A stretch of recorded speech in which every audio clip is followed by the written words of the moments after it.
Tere! Mina olen Hannes ja hea meelega räägiks ma teiega pikemalt spordi tegemisest. Aga täna me räägime hoopis tööstressist. Õnneks sobib sport ka selle teema alustuseks, sest teadagi on füüsiline liikumine üks parimaid abinõusid tööstressi leevenduseks. Aga mis see tööstressis täpsemalt on ja miks see ikkagi tekib? Tööstressi võib esineda absoluutselt igas ametis, kusjuures viimaste aastakümnete jooksul on selle hulk lausa mitmekordistunud.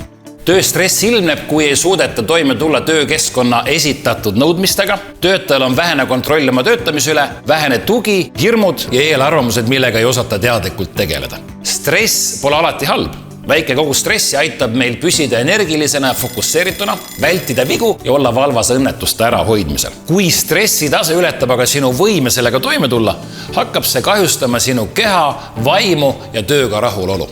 Kõrgenenud stressihormoonide tase võib pikemaegselt tekitada erinevaid terviseprobleeme. Liigse stressi foonil kipuvad inimesed tegema ka enda jaoks kahjulikke ja ebatervislikke otsuseid. Loobutakse sportimisest, süüakse ebatervislikke toite, suitsetatakse või liialdatakse alkoholiga.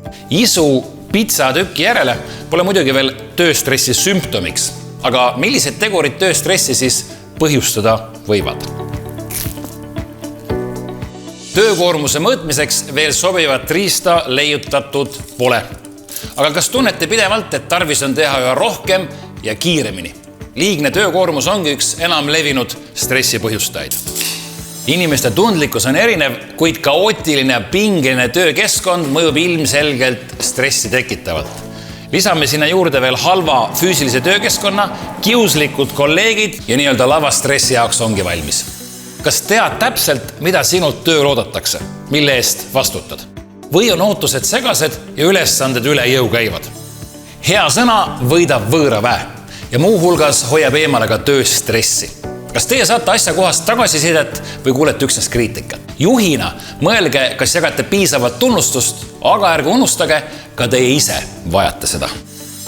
Robotid meie eest tööd veel ära ei tee. Seega peaksid ülesanded arvestama just teie inimlikku olemust ja rutiinitaluvust. Monotoonne töö võib mõnele inimesele pakkuda turvatunnet, kuid sageli on just vähe väljakutseid esitav ja arenguvõimalusteta töö stressi tekitav. Kas leidub keegi, kes tunneb sind sinust endast paremini? Võib-olla tõesti, näiteks elukaaslane või ema.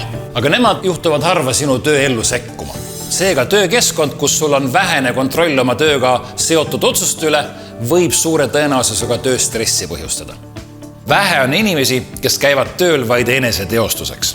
Seega õiglane, normaalset äraelamist võimaldav töötasu peaks olema tööelu enesest mõistetav osa.